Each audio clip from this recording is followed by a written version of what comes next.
Welcome to the first full episode of If I Knew You Better. I'm Brendan Davis, your host. I'm recording this introduction in Palo Alto, California, in the Silicon Valley. The interview itself was recorded a while ago when I was visiting Atlanta for less than 24 hours, and those two facts alone are going to give you some really good context for the way this show will flow as we roll it out. I will be on the move living the rest of my life, and my goal is to have great talks with fascinating people from all walks of life wherever I find them, and then I'm going to try to sort of make some sense of it all and connect the dots between them.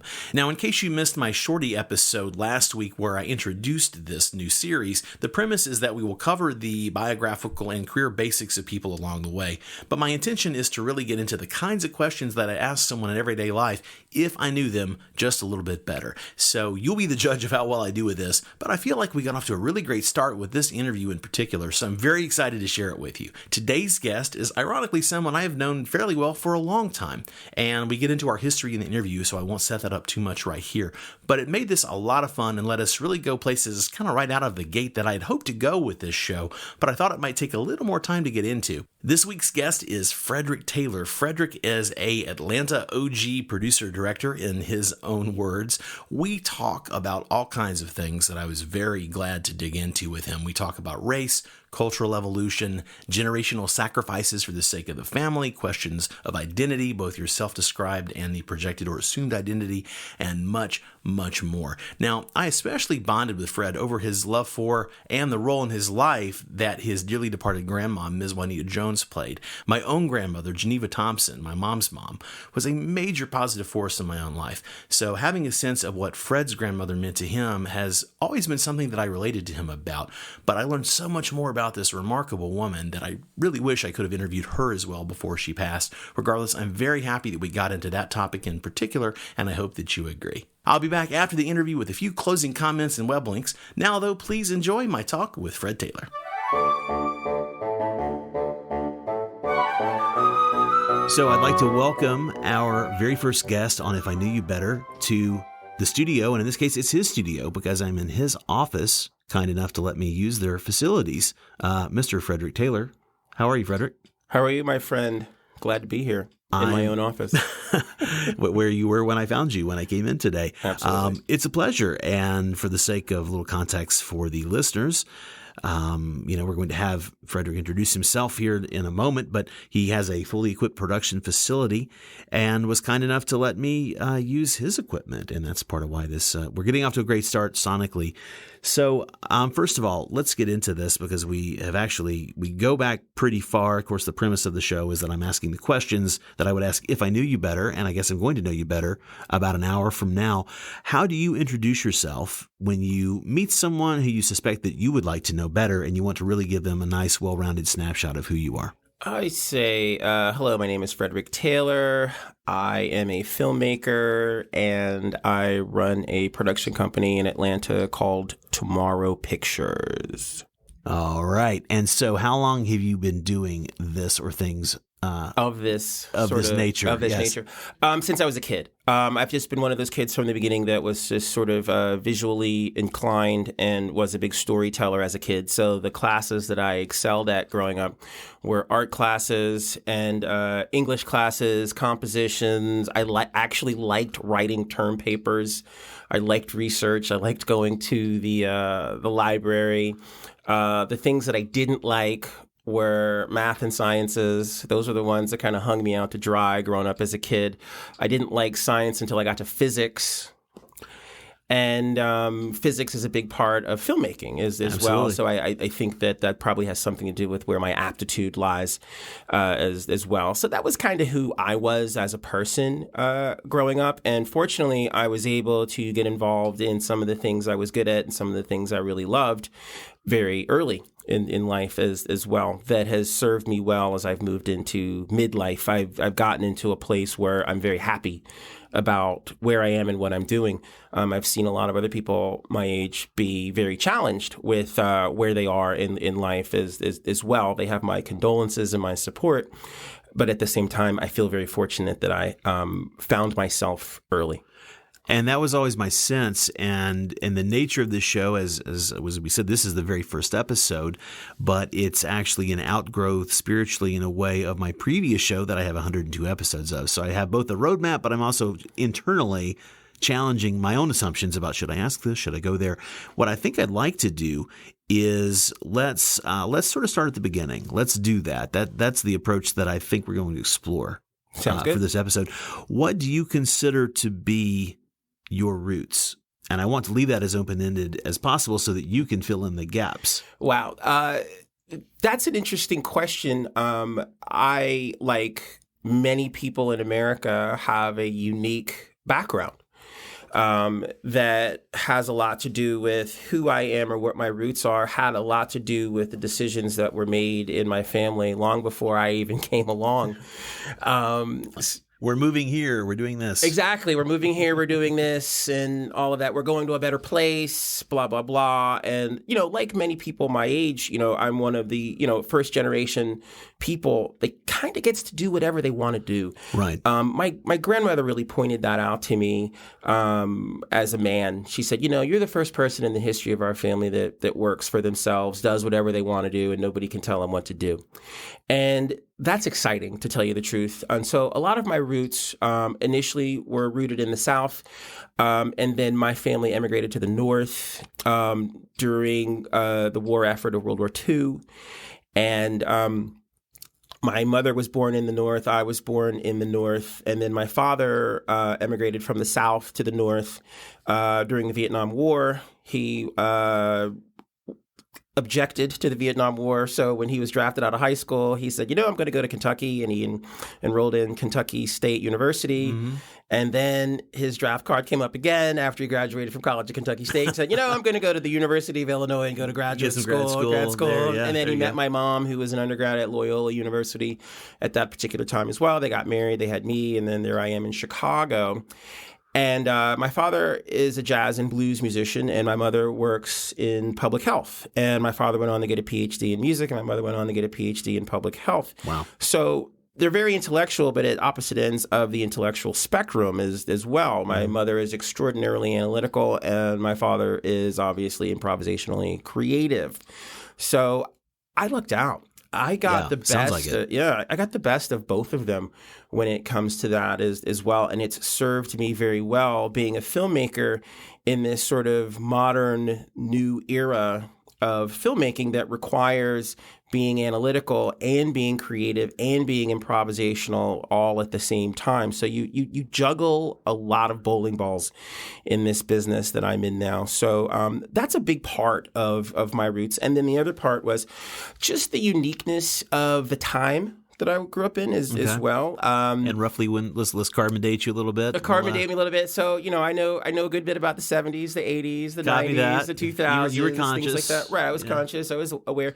And so America has evolved tremendously over that period of time. And we're talking about culture and art and politics and belief systems and expression and orientation and economics and all of these things were a part of how I had to navigate the world.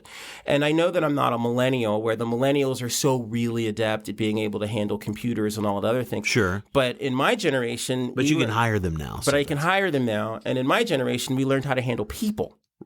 And we learned how to juggle the differences between people. And we learned how to not compartmentalize ourselves. We learned how to get outside of the box. We learned the values of free to be you and me.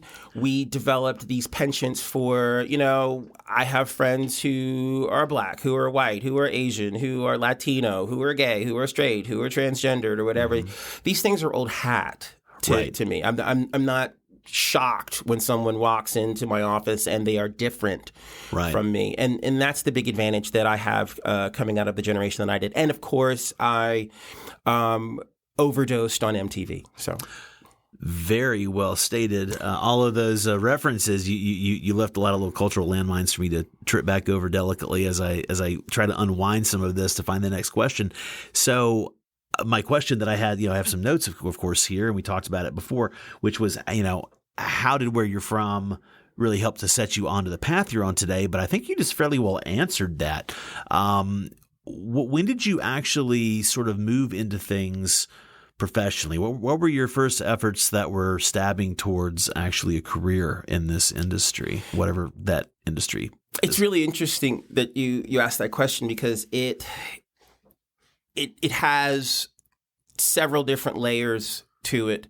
I could say, my big break came when I made a music video that was on MTV. And then I think about it again and I go, nah, I think it's a little bit farther back than that. It was I had a professor that hooked me up with a job on my first movie set. And then I thought about it again and I'm like, nah, it's farther back. It was the first time I picked up a camera and I went out and I shot my first film. And I realized that I really enjoyed it. I loved it. And I had an aptitude for it as well. And it became a very positively affirming experience in my life. And I would say that the first time I realized that I was headed in the right direction, or I had moved to the next stage of my life, was when I made a film about a guy who drove a really souped up car. And he used to like to drag race, and he comes up to this old beat up Chevy Nova and drag races them, and he loses the race. And then out pops a girl out of the beat up Chevy Nova. And he got beat by a girl. He got beat by a girl in a crappy car. And that was the first film that I ever made. And it was my best friend that I had grown up with at the time, who I'm still best friends with. And it was his candy apple red Dodge 1973 Supercharger. And that was your picture car? Yes, and the beat-up Chevy Nova was mine. And the girl driving the beat-up Chevy Nova... This sounds like the filmmaker's story. Exactly. Was my girlfriend have at the a friend time. with right. some cool stuff, and you... Yeah. Exactly. And it was a really funny film. Everybody loved it. And it was the first time that I realized that, wow, I'm pretty good at this. And I really like this. And I had shot it on Super 8, and I had begged my father to buy me a Super 8 camera. Like, begged. Yeah. It was the first time I really groveled in front of my father. And that would be a commitment. you had to lower yourself. You had to humble yourself anew. Right. I'll take the garbage out for 6 months, all kinds of stuff. What did it end up being to the price of the toll you paid? Was it basically increasing the chores for? Oh yeah, dude, I was mowing the lawn forever. Yeah. It was on. Do we have to do that when we leave? Do you have to swing by? I still have to swing by and trim the hedges. Trim the hedges, exactly. Nice. He was always a big stickler for edging the curb. You had to make the edges. He's an edger. He's an edger. Man, yeah. if that's an attention to detail that's borders on the obsessive. I think so. It actually kind of crosses that edge into the firmly the obsessive. So let's bring you forward a little bit more. I wouldn't ask you to do the giant catalog because Lord knows you have quite a resume. I'm going to put links, of course, in the show notes so we can point people to everything you want to point them to, including anything like that. But what are some of those? So that was the personally satisfying thing, right. And what about that really was so affirming? I mean, I'm reading between the lines pretty obviously, but what was it for you? Was it the personal satisfaction and people loving it and giving you the approbation? You mastered something and you figured out, oh, hey, that worked. I had the idea of shot A and shot B, and they do cut together. Things like that. Core competency. Yeah. I realized I had the ability to think up story. I had the ability to be able to go out and shoot the story as a cameraman or from a cinematographic standpoint, right. And edit the story and direct the story and be a filmmaker. And that was a tremendous power. And I realized that because once I got back into my classes, I realized like certain people were good at sound, certain people were good at shooting, certain people were good at editing, but there was a very short list of people that were good at filmmaking as a whole. I didn't need too many other people around for me to be able to make a film. And that's when I realized that, wow, I have this special gift to be able to create story. And I didn't have to necessarily wait around for others to give me a blueprint on how to do it. What was the next consequential, in your mind, step on the path? From that to where was the next thing where you sort of, coalesced your energy? I got a job on a movie set. Initially, I was making $75. And you don't have to brag. That's more than I made. But please continue. It's your story. And I was in the camera department, and then I got bumped up to being a second camera assistant, and then I was making $250 a day. And to make $250 that's a lot of money. And that was really, really affirming for me as a person that I can do this. This is a place for me to be. All of a sudden, you're seeing, I can pay the rent and I can buy food and do this. This is a real job. Exactly, and it was during the era of the ascension of Spike Lee as a pop icon as well, and so the lid got blown off that anything was possible if I put my mind to it, and it was the explosion of Oprah Winfrey and all of these things in popular culture in America that I could identify with. Helped to kind of guide me in the direction that I wanted to be able to go. So I started to perceive myself as someone with unlimited potential.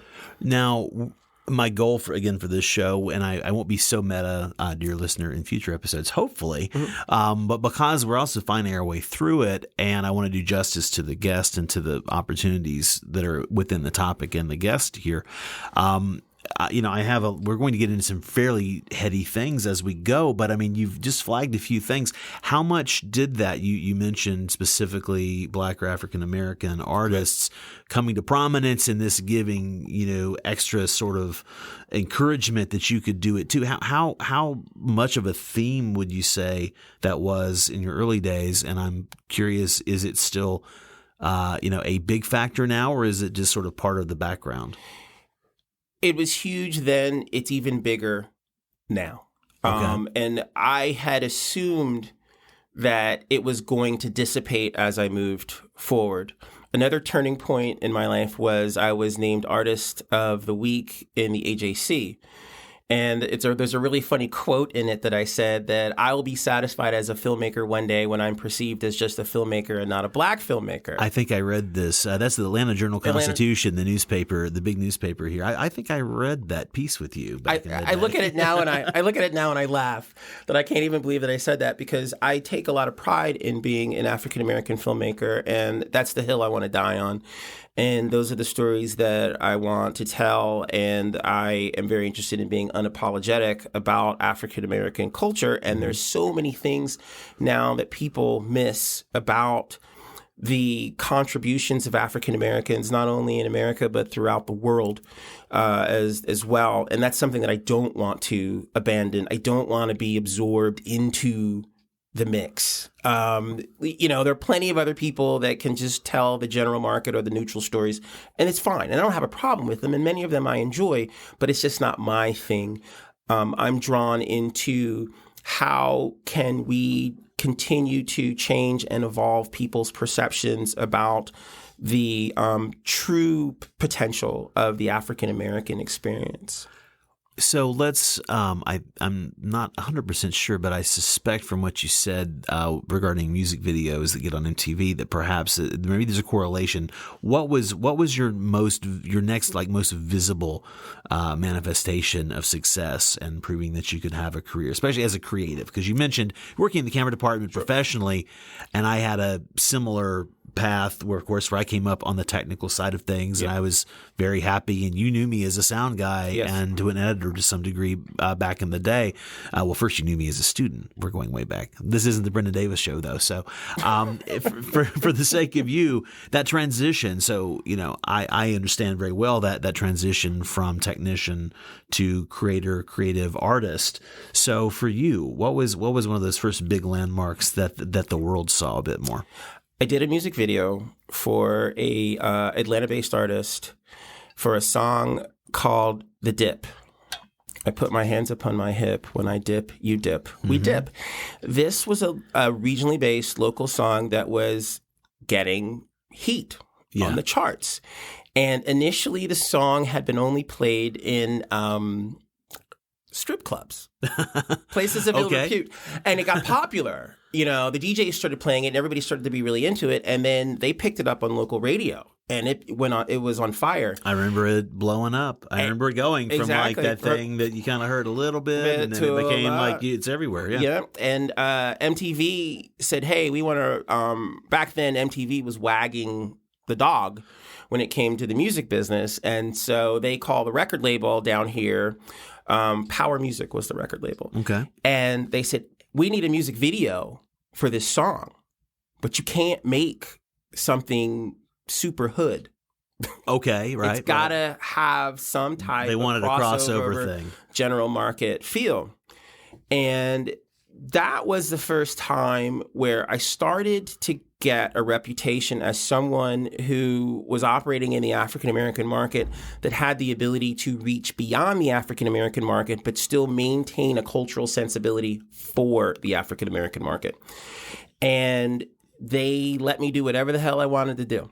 So I was given the opportunity to be able to bring in kids of all different backgrounds and cultures to do the dip, which was a dance. And one of the best visceral moments in the entire video was this Japanese girl who spoke very little English, but was a terrific hip hop dancer at the time, doing the dip. And I realized with that image, that's crossover. That was crossing over.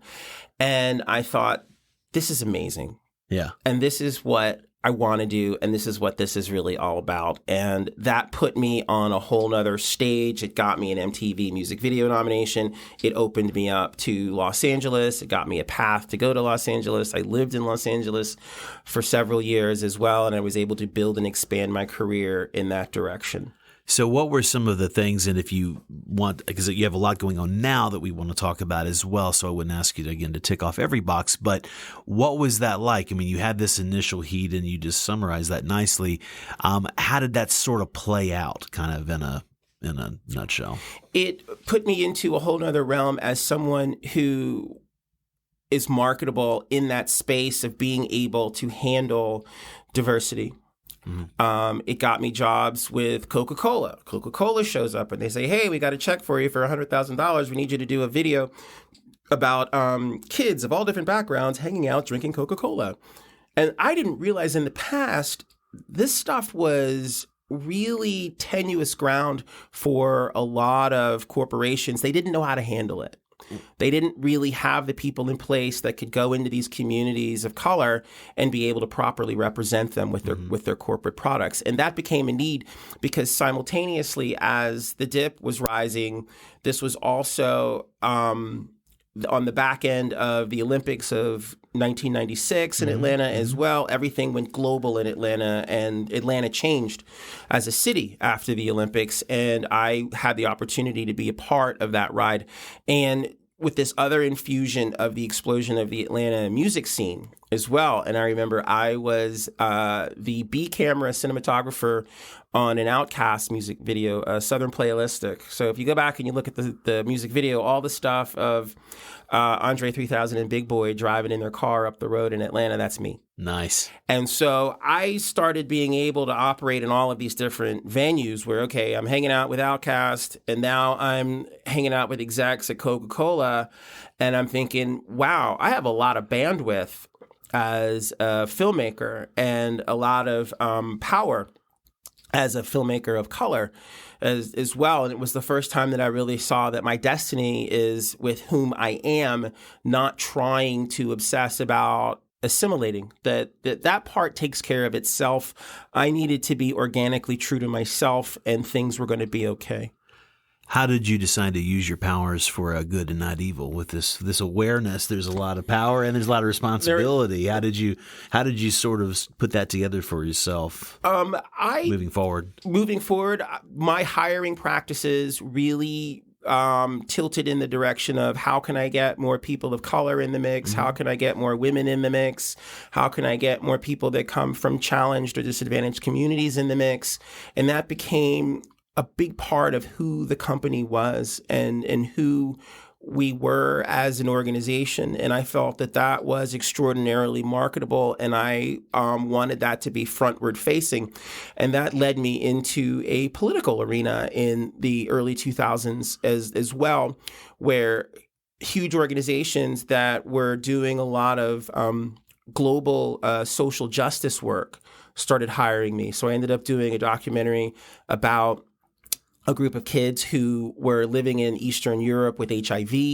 I started doing documentaries about kids living in unfortunate circumstances in Kenya and Zambia and Nepal and South America. And I started to realize, wow, I can really impact a lot of people. And I realized, too, being African American and walking into these other diverse communities around the world, I was sending a message just by my presence that anything is possible for you. If I can do it, you can do it.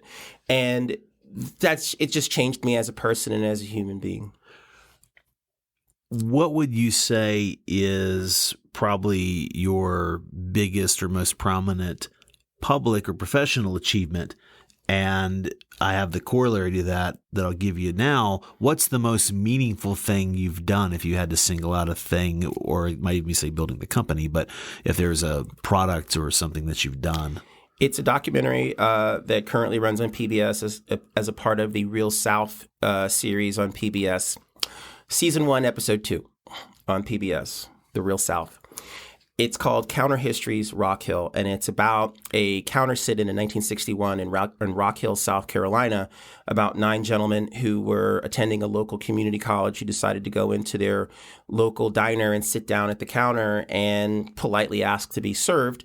And what happened after that point is apartheid-like and horrible. They were beaten and arrested and thrown in jail, which is something we can't even conceive of now. But they did a peaceful protest that helped to spawn and support the civil rights era as well. And these were 9 brave gentlemen that were unsung. There are so many people of the civil rights era that were Black, that were white, that were Jewish, that were all different backgrounds that stood up against the system that somehow the media didn't necessarily grab a hold of, that somehow Hollywood didn't necessarily grab a hold of, that only now Hollywood is looking at these things like Hidden Figures or Green Book or The Help or things like that. These regular folk who were making a difference on a day-to-day basis that were not looking for fame. They were only doing what was right. And that is probably the thing that I have done up to this point that I am most proud of, that I stand behind 110%, that now when I look at it, I can say I've done something important. I have a 94-year-old grandmother who unfortunately passed away this past February, but she had the opportunity to see the film. And it's the most important moment in my life that my grandmother who picked cotton in Memphis, Tennessee, my grandmother who emigrated from Memphis to Chicago for a better life for herself, who went to college and educated herself, who sent my mother to college, who sent me to college, got to see her son, her grandson, be able to stand up for a value that she had instilled in me from being a very young child.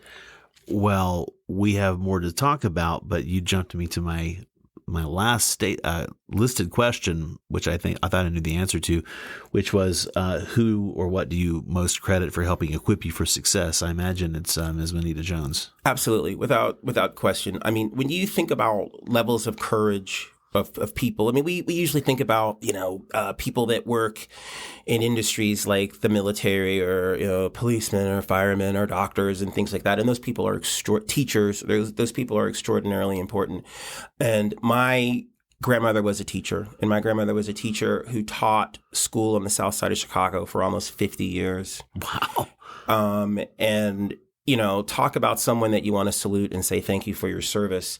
And she also went to college. And she did it at a time when most women, period, did not go to college. Right. And she said something that was so incredibly profound when I asked her once. I said, so when you were growing up, what did you guys think about? What did you guys talk about? And he said, we used to dream about being able to do whatever we wanted to do with our lives. And she said, I watched that happen for you. And it was true. I was a brat. I totally can't see that. No, I can absolutely. With respect and love. I can exactly. Totally see that. No, but it's very true. I've operated with a tremendous amount of privilege, and that privilege was given to me. Yeah. by people like my grandmother who sacrificed on a day-to-day basis very quietly, never looking for any accolades or shine at all. And now we live in a world where everybody's got to take a picture of themselves and post it for everything they do, from what they're wearing to brushing their teeth or what they're eating. You must have seen my Instagram feed of my mother's cooking that I've been eating, but that's funny. That's from my own memory. But, so I admire that. And if I can be half the person that she was, I would consider myself a pretty terrific person. And so that's my North Star. And I want to continue to be able to move in that direction and continue to maintain and keep that legacy alive as well. Well, and I can say this because, again, in the case of this interview, I actually have known you since the early 90s. Yeah. And we haven't spent the amount of time together that maybe this interview would indicate, but we have run into each other in all these incarnations. We keep seeing each other. I've seen you in LA so many times and keep touching base. And this is even pre-social media being so dominant. So you're someone who I keep kind of, seems like we bump into each other and check in every so often. So I feel like I've known you forever. And what I can say without giving anything away, I guess, I mean, what you're mentioning about your grandmother, Juanita Jones, I know that I didn't understand it until you told me one time, but your email, your old AOL email, yes, had her Absolutely. Juanita in the email address. So that was a way to keep her present for you? Absolutely. It was just sort of a nod to her. I mean, it was always really funny, like when life would expand, like, and that's one of the things that's been so interesting about our lives and the time period that we've grown up in, this constant expansion of our universe. I remember being a little kid and there's only 3 television stations. Right. And then I remember being fascinated with UHF stations. And then I remember we got cable. And then I remember we got a VHS deck. And then I remember we got a DVD deck. And then we had digital cable and all these other things. Sure. And the world just kept expanding, expanding. And I was always trying to keep up with those things. And the person that really impressed me the most was my grandmother. Because my grandmother kept pushing to keep up as well. And one of the interesting things that I'll never forget for the rest of my life, I used to listen to this song when I was a little boy that was a rap song. It was called Double Dutch Bus by Frankie Smith. I know it well. And my grandmother loved this song too. And I remember us hanging out and listening to this song together. So at the beginning stages of me falling in love with rap music, my grandmother was right there with me. And I just thought it was the coolest thing in the world. And my grandmother stayed hip all the way until the end. I remember my grandmother, was listening to electronic music with me or trip hop and like anything that I brought in the door. Awesome. She always gave it a whirl. Yeah. She never told me no. There was never anything that she just totally turned her nose up at. One of the things that she did say, though, was that movies were getting crappier. And I remember, like, towards the end of her life, she just kept bringing it for the last 10, 15 years of her life. We would have these conversations and she would say, I just don't think movies are as good as they used to be. Yeah. Why'd she think that? What was her? She felt that they were becoming very flat. They were becoming very two-dimensional. They were becoming very predictable. They had no real nuance to it. You didn't really have a big takeaway. She's like, there was no longer any discussion points. She said, when I was coming along, we'd all go see a movie and then we would go out to dinner and talk about it. And she said, people just don't talk about movies anymore. And she said that was something that was really troubling to her. And there weren't movie stars anymore. And, she's like, there were people that were actors that were in movies that just had a particular effervescence about them that drew you in, that there was less and less of that now. And she said there was just a lot of really pretty people that didn't really have very well-formed personalities. That's a pretty astute observation. I would say that I would say she nailed it, honestly. I think so too. Yeah. Well, I'm curious to get into this a little bit. Speaking of all the things that it sounds like she very valiantly overcame, but lots of challenges, lots of adversity. How do you approach, or how have you approached dealing with, professional challenges and things like that and overcoming this stuff? really sticking to my guns, really having my own set of value systems in place, and trusting my talent and my ability, and as much as possible, keeping the bar high, and steering clear of a lot of things that are sort of divergent, or that are just in the moment, or that really aren't going to amount to too much 5 years down the pike as well. And that does hurt you at times financially as far as the money is concerned. But I watched a lot of people burn up like comets in this business because they went after the money. And that's the one thing that you've got to be really careful about. And I learned that from my father, who's been in the music business forever, since the 60s. And that was always something that was of great discussion in his time, was that you're going to take the money, or are you going to like really create something that you'll be proud of 10, 15 years, 20 years later? And the value is in really finding the things that are meaningful, and the money will take care of itself if you put the time, energy, and effort into your talent and your ability. It will start to sustain you. It's even some of the things that you've talked about in your journey as well. It's like now people will pay you to be a consultant because you just know, because you have a lot of this experiential information. And a lot of people don't want to take that kind of time. They don't want to learn how to be a cinematographer. They don't want to learn how to be an editor. They don't want to learn how to be a writer. They don't want to move to China. They don't want to move to China. No, they don't want to do hard stuff. They want it to be. They want it to be easy. And this is not an easy business. This is a hard business. If you want easy, go be mid-level management in Office Depot. With all due respect to all those people in mid-level management at Office Depot, who are probably not listening. But if you are, we're sorry. Exactly. We hope you like the show. Well, someone you would know from your Georgia State University times, who I consider a big mentor, and I don't know if he's currently on this plane or not, but Gary Moss. Yes. Who was award-winning documentarian, fantastic. The Gullah Tales movie, excellent. I'd have to look this up and see what's out there for people to find. But he had he had a line that I've quoted him since about 1990, I guess, or 89 when I first heard this. He taught the year-long production course, like the most hands-on part of the production program and the film program at Georgia State University. And the first day of school, for first day of his class, when he was talking about filmmaking, he said, one thing to understand, if you're interested in this for the so-called glamour, you need to get over that. Filmmaking is hard, and not like rocket science, more like coal mining. Correct. And occasionally like rocket science. Right. But it is difficult. But then on the flip side of that, this is the sort of the late night kind of questions coming at you now. Is there anything that you have been given credit for, or that you perceive that you are credited for, that you don't really think you've maybe fully earned? That's actually. You didn't make your way through all my prep questions. No, I didn't. I didn't think about that. I didn't. And it's probably best that I didn't. I'm going to say no. I've gone the route of hard knock.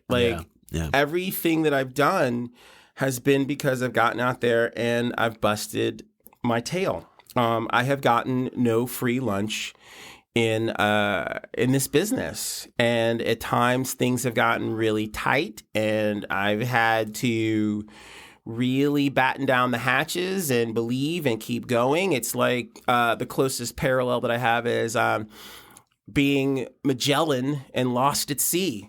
Yeah. And land is out there somewhere, but you're too far out to go back, and you've got to keep going forward, and you got to trust your instincts, and sometimes you're following the North Star, and that's the beginning and the end of it.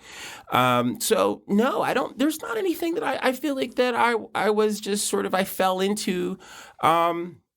At all. I feel as though, and I know that sounds kind of egocentric, but that's really how I feel. I know that at times I come off to people as if like, oh, this is just so easy, or it's no problem, or whatever. I've coasted my way through. But no, I busted my ass. I mean, I really took the Michael Jordan ethic and all of this. Like, I'm the guy that goes to the gym late at night and I'm, shooting jump shots at 3 a.m. while everybody else is asleep. So when the game's on the line, I get the ball, I can sink the winning shot, to win the game. That's my attitude. That's how I focus. It's just like Oprah Winfrey is Oprah Winfrey because Oprah Winfrey once worked for an affiliate in Memphis, Tennessee, and busted her tail. Right. Spike Lee went to Morehouse and then went to NYU and busted his tail. Denzel Washington used to do Shakespeare in the Park in New York City in the 70s when no one knew who the hell he was. That's how I go out and I get it done day in, day out, over and over and over and over again. So I haven't had the opportunity to just stumble into something where someone just like hands it to me. I'm looking forward to it. I've been waiting myself. Exactly. Whoever hits it first, you got a message. Exactly. Hey, Ed McMahon's happened. at my door with a giant check. I met Ed McMahon. I was on Star Search, with Ed McMahon. You were on Star Search? I was, but this is Wow. I don't want to derail it. I don't have any opportunities awesome. to like name check Ed McMahon. I was on Dance Party USA. Oh, sweet. Which used to be on the USA Network. I remember that. Yeah. So. Well, it's funny because what you just said, I might even rephrase is you've worked really damn hard to make it look so easy. Exactly. No, and it's true. People take a lot of it for granted. They just kind of blow through here and they think like, oh, whatever, No. This started with nothing. Yeah. This started with me being at Georgia State, being the equipment guy, taking the equipment out on the weekends and shooting jobs secretly for corporate clients to pay my bills, Sure. to avoid waiting tables while I was still going through school. Right. And I did all of those things very quietly. And those are things that I never talked about or bragged about. I just did my job. Were you teaching me as a grad student? That course you taught? Yeah. You were a grad student? Okay. Yeah. Because K-Back was exactly, and Kay is one of the most instrumental people in my life and in my career, getting started. And even now, I mean, it's the rippling effect of K-Back still permeates through my life, as it permeates with anyone who came through that program during that era. She was the department chair, I believe, but I lucked into her actually being my advisor. Oh, wow. Maybe she chose, I don't know. So maybe she had a vote in it, but I don't know how she would have known me otherwise. But I lucked into her actually being also my advisor, so I got to spend some pretty good quality time. And that's awesome. She was one of the most positively charged people I've ever met in my life, and she knew talent. What do you wish that you were better at? And of course, if you would be working on it, or maybe you are working on it, but what's something that you want to master? Oh, the hustle. Next? Yeah. The hustle. I got to run the room. I'm at the stage in my life where I've got to run the room. I can't sit back and wait for all of the good things to happen. I've got to make them happen. I've got to be the man. I've got to be the dude that is driving the train, and it is a 24/7 job. And if I don't want to do it, stay home. But if I'm going to get out there, I've got to be that guy in the room. And the other most important thing for me is, whom I have to surround myself with people, and I really focus on this now, people that are committed to excellence. And that doesn't have anything to do with how much money you have or your background or your gender or whatever, or your age, but there's a commitment level. Like, you'll meet kids that are coming along and they're committed. Sure. And I want to be around those kids. And then there are people that are older, that are middle-aged, or that are even advanced age, that are still working hard and they're committed. And those are the people I want to be around. But the gas bags, done. Copy that. Done. I can't deal. I can't stand it. I don't want to be around anybody that's soft. I don't want to be around anybody that wants to rationalize, whine, complain, look on the negative side of things on a consistent basis. Because there are people now, every time they open their mouth, they're saying something negative. They're telling you what you can't do, and they very rarely talk about what you can. And I just want to be around the can-do people. And I have zero tolerance of people who don't understand and respect diversity and culture. I mean, don't it's 2019. Exactly. We're out of excuses. Really. Exactly. And I don't want to have the white-black conversation anymore. I don't want to have the Latino conversation, the Asian conversation, the gay conversation, the transgender conversation. I don't want to have it. I want to have a conversation with, you're going to do this or you're not going to do this. And that's it. And if you don't want to do it, get out of the way. And I'm interested in working with people that want to bust their ass and work hard. And I've met people all over the world who are committed to excellence. And those are the people that I want to be around. And those are the people I want to work with. Let's talk about, as we're sort of on approach to land the plane here in a short while. Let's talk about what you're working on right now. I know we specifically have 3 of your projects we talked about beforehand. That are all pretty interesting things. Yes, that's the other thing too. I want to stop doing projects that take so long to do. Well, good luck with that. If you figure that one out, let me know. I know, because that's where the stories are. That you know, it's very difficult to tell a story in a compartmentalized amount of time. I got to do 1 hour podcast because it's we're about 43 minutes in now. Right. And we'll by the time we say goodbye, it'll be about an hour. And you got to do it to get into anything. That's where the world is. That's where life is. I just saw the Peter Jackson film. They will. I can't wait to see that. I've been seeing all the phenomenal. Stuff. I can't wait to see it. I'm going to see it when I'm back in LA. Right. And the cool part about it is that he took 2 hours to tell a story, and there wasn't a lot of fast cutting. There was a lot of voiceover that you had to listen to and a lot of incredible images that you had to really take in. And the gift in it was his ability to go in and colorize this turn-of-the-century film and to be able to put it at a lifelike speed. Yeah, to stabilize it time-wise. I never saw life at the turn of the century before in real time. I guess no one has. No one has. You were there, yeah. And it slowed everything down. And I went, oh my God, this fast cut era is over. Because you can only edit so fast. I mean, eventually you get down to 1 frame a second, and then that's it. We were talking about that thing earlier where it's like, you have to have that paradigm where it's basically giving you like a strobe effect. Exactly. To be trendy. And to be trendy. But are you telling story in trend? And I don't think people tell story in trend anymore. I think that's gone. And it's so funny because... It's a story of mental illness. Exactly. Like, people make fun of the 80s, but one of the things that the 80s was able to do was tell story in trend. Sure. And that's what makes it so phenomenal. I was listening to a band the other night. On Saturday, I was at this little thing out on Roswell Road, and this little group, they were playing Tears for Fears, Everybody Wants to Rule the World. Yeah. And when they started playing the song, everybody knew it, everybody was singing along with it, and it had an effect on everybody in the room. And I thought, gosh, this is the 80s, and everybody knows it so well, right. And everybody cares, and it literally brought the room together.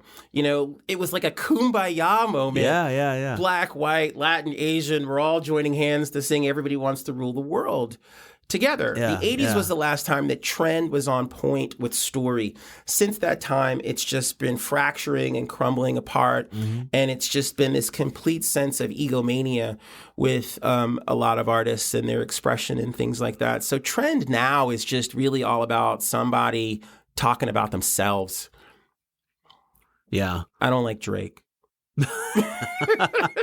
I cannot. Yes, I cannot relate to his. Or tales. Cardi B, or like it's all tales about that. I don't care. Yeah. Tell me something about something else other than yourself. Copy that. Well, what stories are you working on telling now? It's funny talking about this continuity. How you used to have Juanita J at AOL.com. Did I just expose your actual email? That's not your current email, is it? No, it's not my current email. Okay, good. It's not my current email.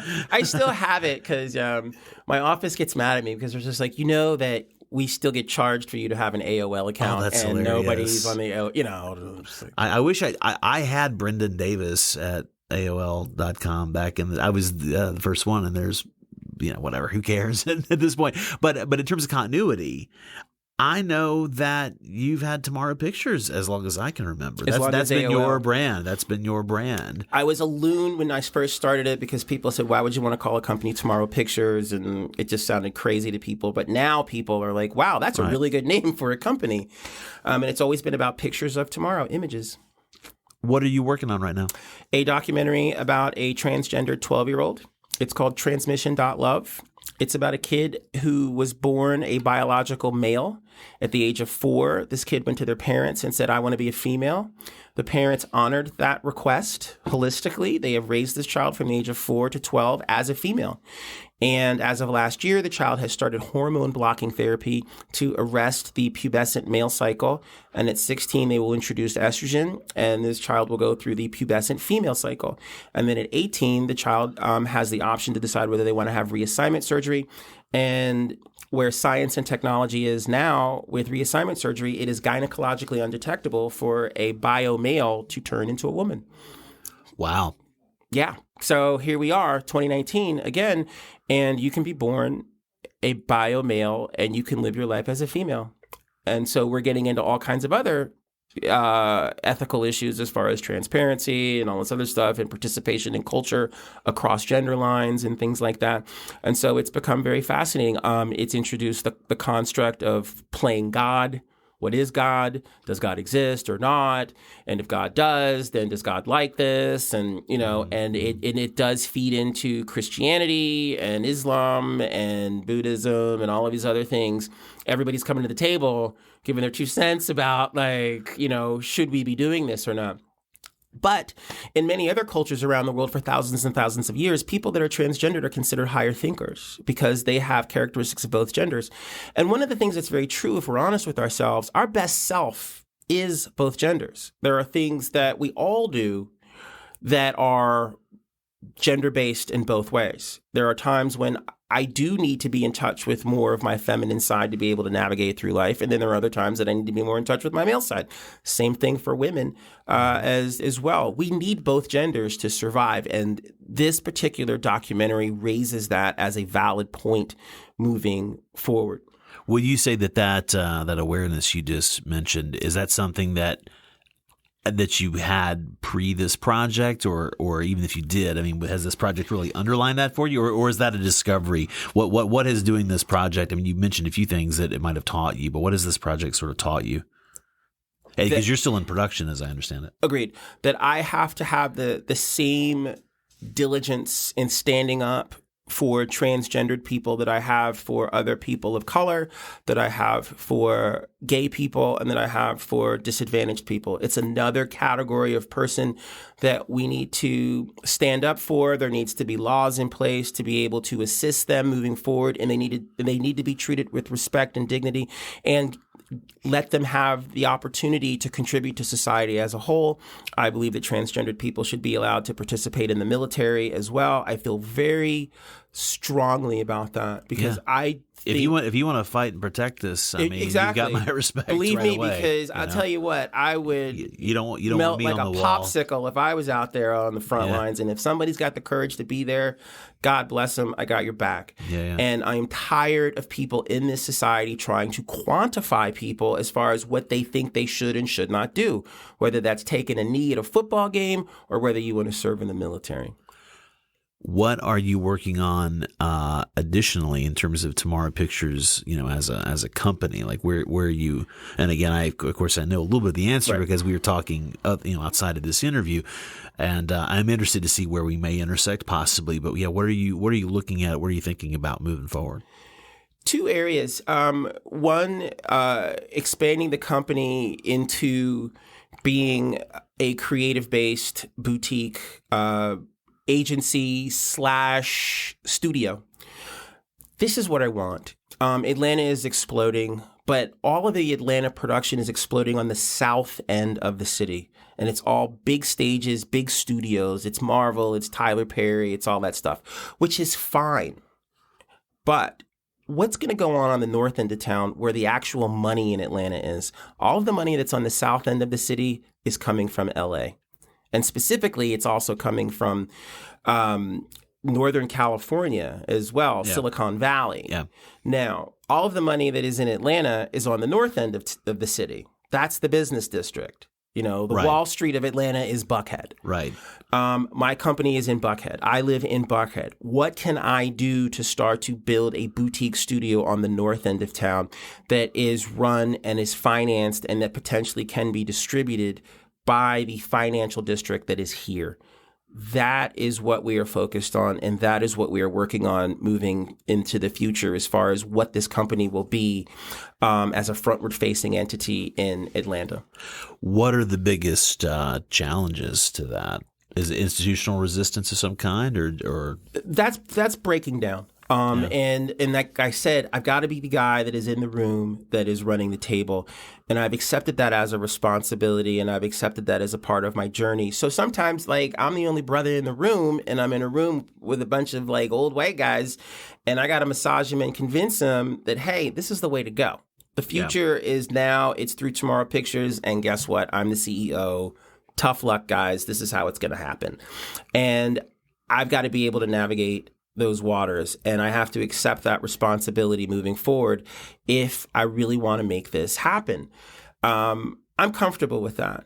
At first, I was like, I don't want to do that. But I figured out that if I don't do it, there may not be anybody coming along anytime soon to do it or to get it done.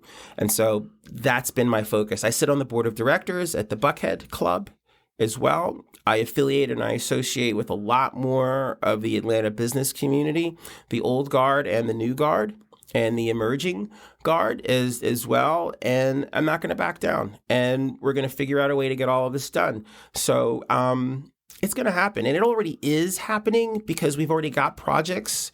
The transgendered project is going to be one that is going to leap us forward. The documentary Counter Histories has really helped to move the needle. We've got several other projects that we're doing that are global based. One is a Michael Jackson project, and another one is about the political year of 2016. And then endless projects that I've shot in Africa, in Asia, South America, Eastern Europe, things like that as well. And we're going to continue to move in those directions, and I really want to start to be able to make films here that have the ability to reach far beyond just Atlanta and the Southeast. Wrapping it up, what's the best question I should ask you that I didn't ask you?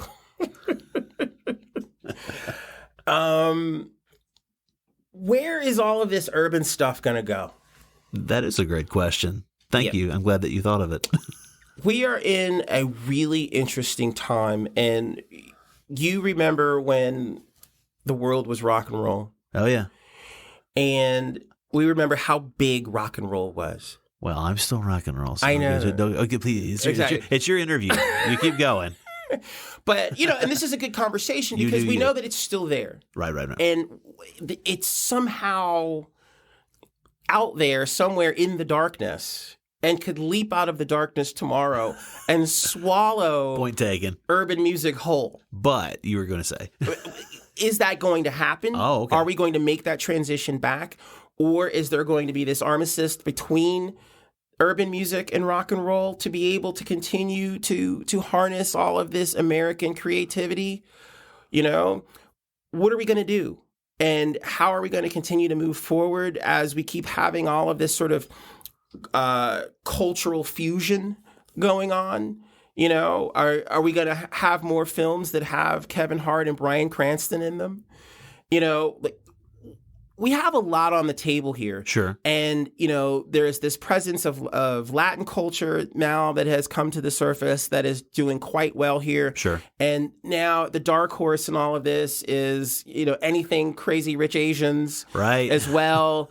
Yeah. Who's going to be able to get into the mix here? That's the next 20 years to the rest of our lives. Exactly, because we know urban's never going to go away. Right. And we know that rock and roll and that whole culture of expression is still here. It just hasn't figured out how to plug itself back in. Right. And I do believe that eventually it will. And that is kind of my little side project or pet project where I'm spending a lot of time tooling around in Nashville with a lot of rock and roll people. because I want to be a part of helping to relaunch that. Well, bless your heart, man. Because there's some good bands coming up, but exactly. but there's got to be the one that catches the zeitgeist. I mean, Exactly. I love Greta Van Fleet, and Right. and of course they're doing their Nouveau retro trip though, so there's got to be somebody who's doing the future oriented version. The futurist rock and roll. I can love those guys, but Right. I also want to love somebody that's of the future. I mean, exactly. do you the band Nothing But Thieves? I'm going to give them a plug right now. Nothing But Thieves. Nothing But Thieves. We'll have to play Yes, this. we need to have to bump this in the car and Exactly. Totally. Yeah. No, I agree. And so like that's what I want. Like, what I want to be able to do is start to develop some really great cultural types of expression that are inclusive of all of the cultures. And I do believe a part of that secret sauce is the rock and roll community as well. Nothing like a good old rock and roll band that can, really kick it with some blues. I want to really figure out how to make that work again. A part of the soundtrack to the transgender documentary will have those elements in it. I am consciously pumping those elements back into the mix with my work. And mixing, I'm literally bringing talent into the studio that is Black, that is white, that is Latin, that is Asian, and forcing all of these creative people to work together, marching towards something that I think could hit gold. I have a friend that really wants to get involved in the K-pop industry. And I told him, I said, the only way I want to get involved in the K-pop industry is if you let me go find four Asian kids that I can give mop top haircuts to and put the K-pop Beatles. The K-pop Beatles. If you give me that, I'm in. But if you want me to just do a bunch of synth pop stuff, I'm not interested. And they're the people who've already mastered that. Exactly. For those people who care about that. I want something that's going to have the wow factor to it. And honestly, the wow factor is now back in the laps of rock and roll, and people have to start to have the courage to walk in that direction again. And for some strange reason, everybody's scared of it. And the problem is it's like rock and roll has touched every culture on the planet. It's borrowed from every culture. Everyone, exactly. Yeah. So I don't understand why everybody's got this hang up about rock and roll, and they would rather keep using auto-tunes and, finding crappy rappers that are masquerading as Americans that end up getting shipped off to the UK anyway. Well, so, this will come out in a few weeks, but a little 21 Savage reference. Yes, well, he'll be touring Europe sometime soon. Yes, so exactly. We'll catch him in Beijing. Nice. Frederick, I don't know how to end it, man. Thanks. You got it. My pleasure. This has been awesome, and good luck with your podcast as well. And I'm looking forward to you doing more of this as well in your travels. And you're welcome to come back here anytime in Atlanta and use this studio to interview people. I really appreciate it. You are the perfect first guest. Thanks, man. You got it, brother. Okay. Peace. All right, that's the show this week. I want to thank Frederick Taylor again for his time, his generosity of spirit, and the generous use of his studio for recording this. I think it sounded really great, and I wish I could do all my shows there. You can visit tomorrowpictures.com to learn more about Frederick Taylor, his company, and what they are all up to. It's pretty inspiring stuff in many, many cases. You can also visit my website, which is crazyinagoodway.com. That's kind of been my brand for a while now. You can learn more about me there, my other shows, or just reach out and say hi. I'm also very easy to find on the social medias and such, so however you want to say hello, please do that. One last quick note, because this is a brand new podcast, if you liked what you heard, I would appreciate it even more than normal if you would share the show with friends who you think would also like it, and it would mean the world to me if you would give us a 5-star rating in your favorite podcatcher and or leave a nice review wherever you hear this or as a comment on social media. Thanks again for listening. I'm Brendan Davis, and I'll see you next week on If I Knew You Better.